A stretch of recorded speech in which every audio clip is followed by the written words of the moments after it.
Hello everyone, Tucker here at Mass Effect Follower, and I have a very special interview for you. I am here with Aaryn Flynn and Fernando Melo. How are you guys doing? Pretty good, thanks. How are you guys doing? Yeah, good, thanks, Tucker. Yeah, doing pretty well. They are here to answer some multiplayer questions, so let's get it started with, we know that multiplayer is going to tie into single player, but can you guys explain that a little more? Yeah, sure. So one of the things that we've added for Mass Effect Andromeda is something called the strike teams. So that's basically our tie-in between single player and multiplayer. What that means is that we have the mission system. We're going to have these special missions and weekend events. And if you don't want to play them in multiplayer, or if you're away, for example, you can actually send an AI strike team to go and do those missions and collect those rewards for you. And then that will give you rewards both in single player and in multiplayer. So if you want to just keep playing single player, you can. And you can use the strike teams to kind of complete those missions. Or you can dive directly into multiplayer and play those missions yourself and then earn multiplayer credits and experience on top of the rewards back into single player. I think fans are going to be very happy to hear that it is not a requirement to play the multiplayer. But so it sounds like strike teams take place around the same time as the single player. Does that mean that major story arcs in the campaign will also affect multiplayer? So there's no story gating or anything like that. Obviously, it's all taking place in the same Helios cluster and where the Pathfinder is and so forth. But the stories don't cross over.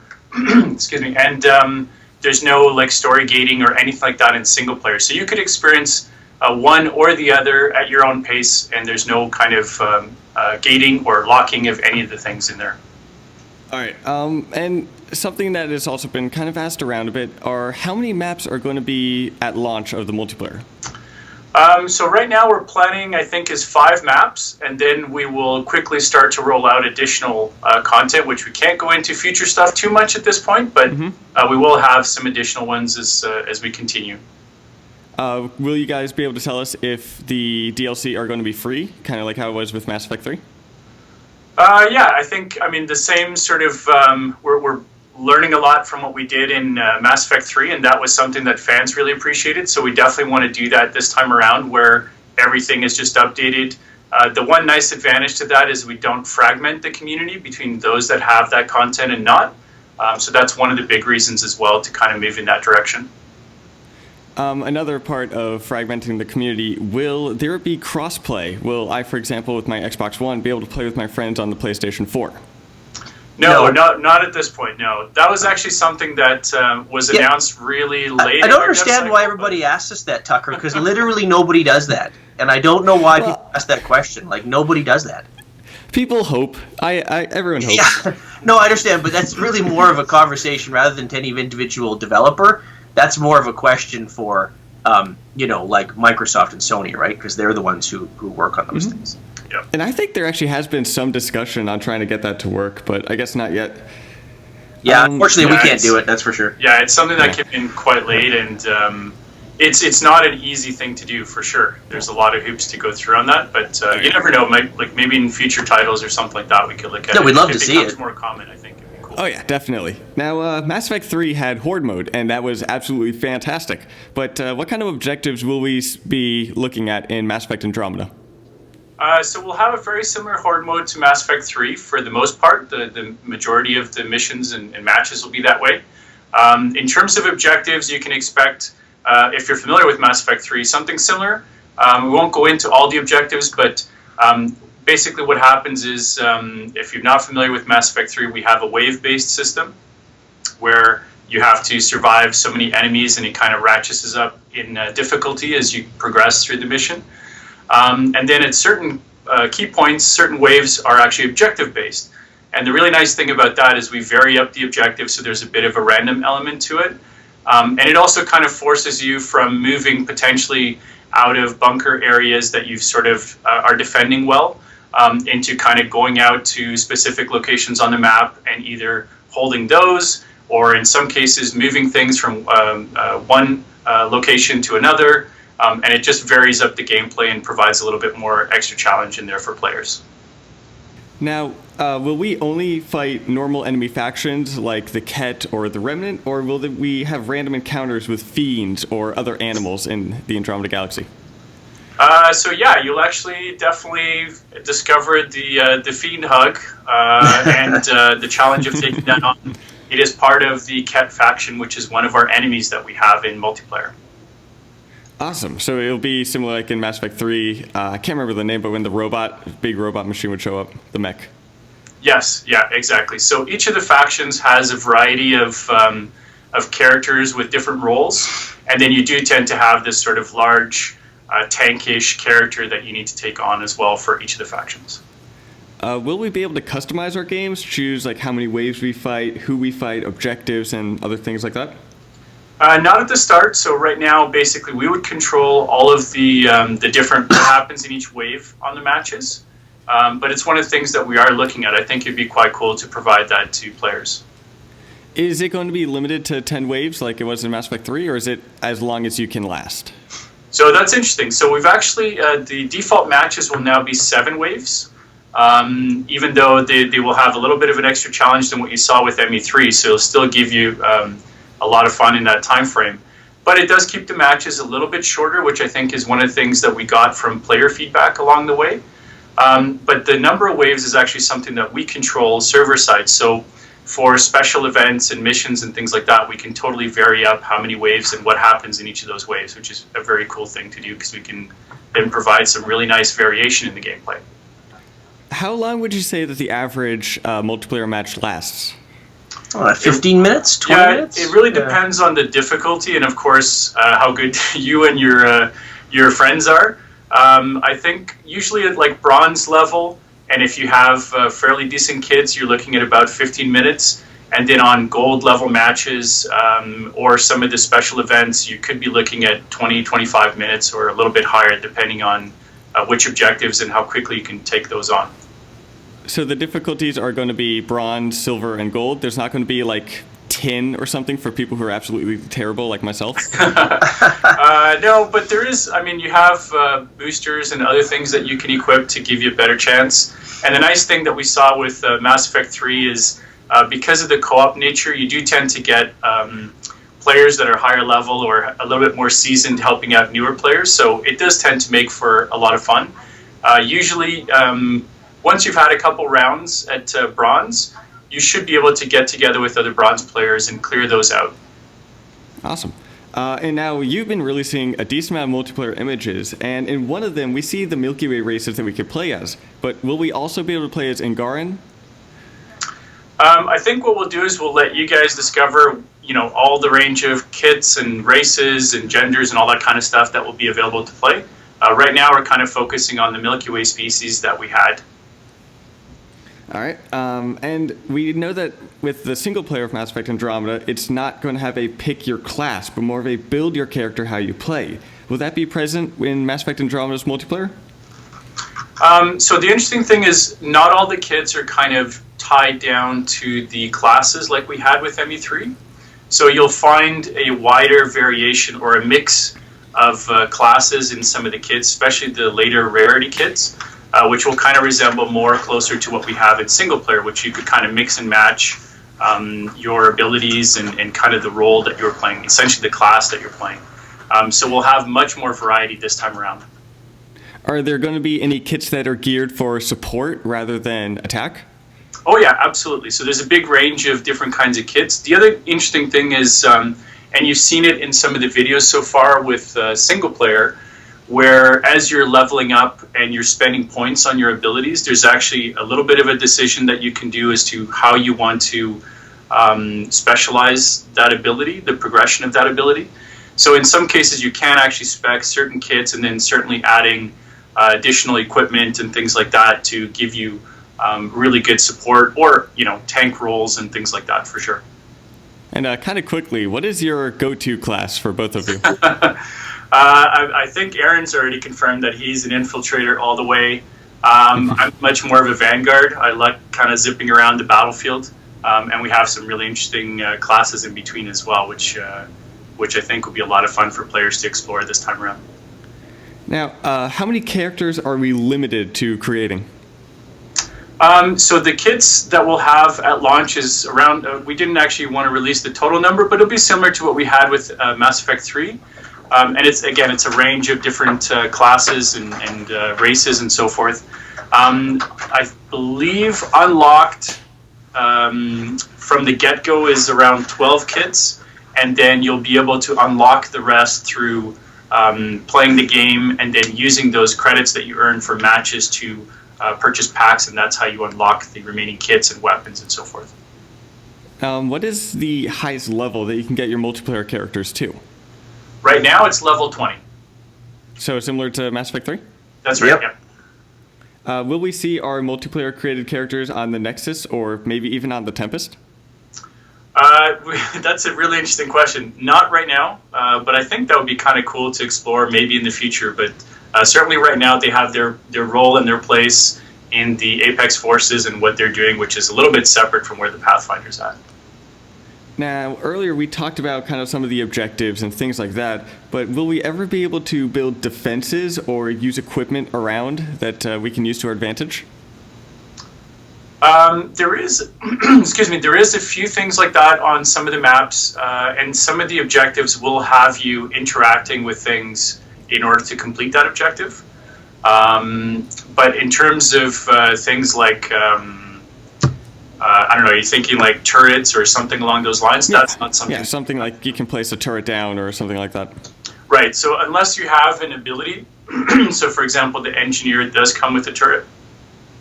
Those we'll have in there, but in terms of things that are built into the maps themselves, there are some bunkers and specific areas for you to hold out or good perch spots for snipers and so forth.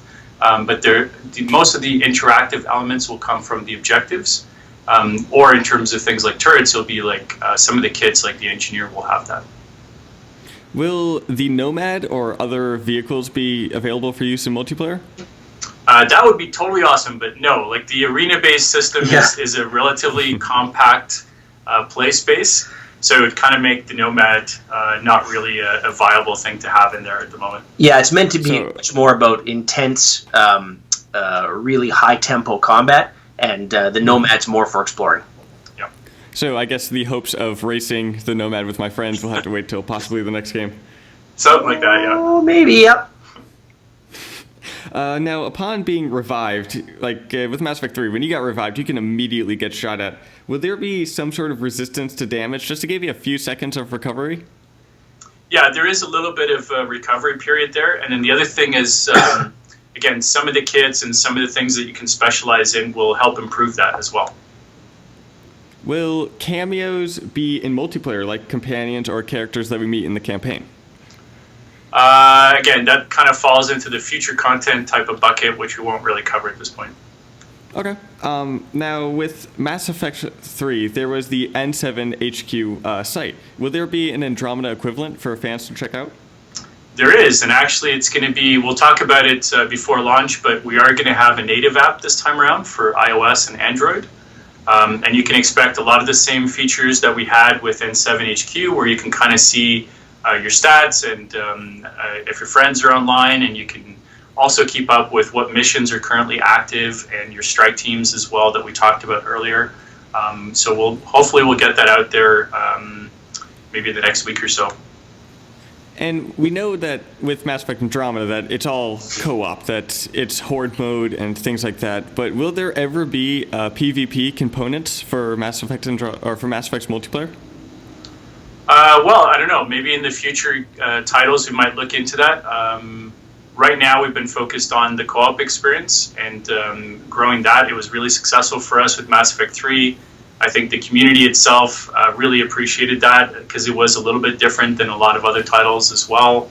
And also, to be honest, like I think it creates a much more friendlier sort of community as well. And the way that we have the co-op system set up and how we reward players playing together and helping each other out.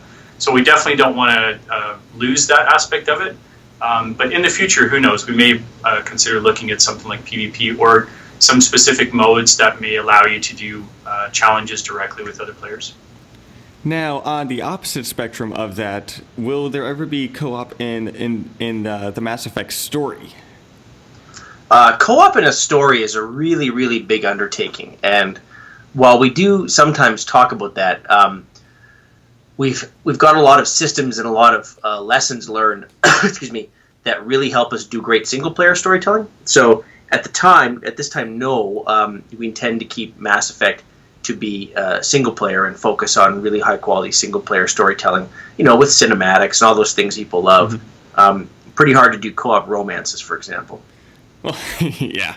I just, because there are some games, for example, like Far Cry, that you can't do the main story, but you can do side missions in co-op. And I didn't know if you guys have ever had the idea of that with Mass Effect. Oh yeah, that kind of stuff comes up, and if we had a lot of people asking us for it, and if we really found there was a great story to tell that was really benefited from being told for it in a cooperative setting, then I think we'd definitely explore it. And now the maps that you'll be playing in the multiplayer, are they going to be extracted from parts of the single player mission, or are they going to be kind of their unique own areas? They're all your unique areas. Now they're themed to locations from single players, so you'll recognize some of the planets that you land on and things like that. But it's not recycled areas from single player, for example. And one of the pre-order bonuses are multiplayer boost packs. Can you kind of explain what those are? Yeah, so it is basically a pack, much like the ones you can buy in the in-game store. The boosters themselves are basically giving you experience boosts. So when you go into a match, you can load up, much like actually ME3, you can load up match consumables that give you an edge for the length of that match. And some of those include things like bonuses to experience. So when you come out of the match, whatever experience you gained, it then multiplies it by whatever boost you had applied at the time. Will you be able to sell some items that you get? Like, for example, say you never use the sniper rifle and you get a sniper rifle. Will you be able to sell that to get credits? No, right now, basically, the way that we have it set up, which is similar to ME3, is that it is a collection-based system.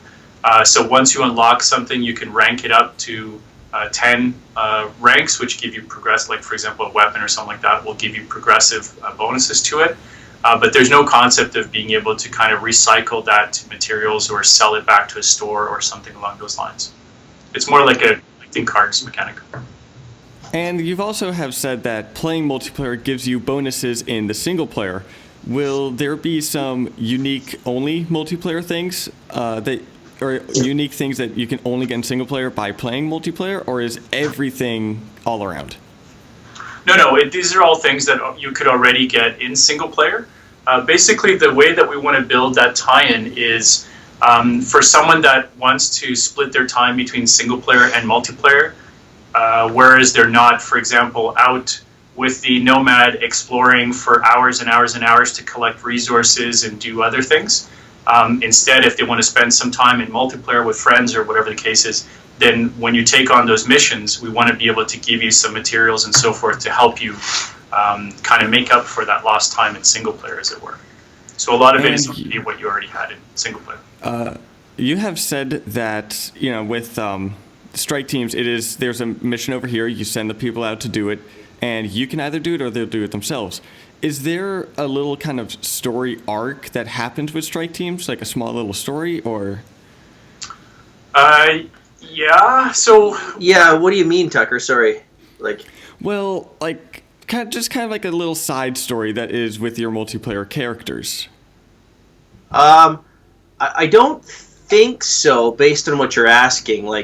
Your multiplayer characters. The story for your multiplayer characters is they are part of the Apex squad, who are the first line of offense for the Nexus, and they go out and they ensure that all these hostile places that humans and other races may want to settle have a chance to do that. So that's the extent of the story there. Okay. There isn't the same sort of. There are no plots associated with them. Those are all maintained within the single player campaign. All right, and the final question that we have here is: Inquisition had a DLC multiplayer character who, kind of for the lack of better description, defeated enemies with the power of rock. Are we going to see similar kind of lighthearted and fun characters this time around? I sure hope so. Because I know that the Volus was kind of awesome in multiplayer. Yeah, we'd love to do that. We'd love to do I think that. the whole point of a lot of what we try to do with multiplayer, and again, this is kind of falling into that feature bucket, so some of that stuff we can't commit to it until we get closer, and we know for sure, but the intent for the team is to definitely have a lot of fun and to listen to what fans are interested in, and again, a lot of it is fan service, right? It's keeping people engaged and having fun with the multiplayer mode, and that's the objective behind everything we're going to do. All right, well, thank you for answering not just my questions, but some other fan questions here as well. Thank you guys for doing this interview. Thank you, Tucker. Thanks, Tucker. Is there any last thing you'd like to say to the fans that are listening? Just really looking forward to getting feedback and getting people playing multiplayer, and then definitely if you happen to be at PAX East this coming weekend, please go and check it out. We have it on PC and Xbox. And then if you happen to have early access for PC or Xbox One, we look forward to seeing you out there. Otherwise, we'll see you when the game comes out. Yeah. Oh, actually, one last little quick thing, just because some video games have done this and some others haven't. Is multiplayer going to be available right at the start of the launch? Oh, yes. Yeah, absolutely. Yeah, it's available. Right. It's just a menu option. Just go to it. Yep.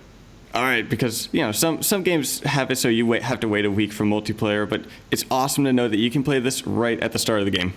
Yeah, for sure. Absolutely. All right, well, I hope that y'all enjoyed this interview with Aaryn Flynn and Fernando Melo. If you liked this interview, give this video a like and hit the subscribe button, and I will be seeing you in the next video.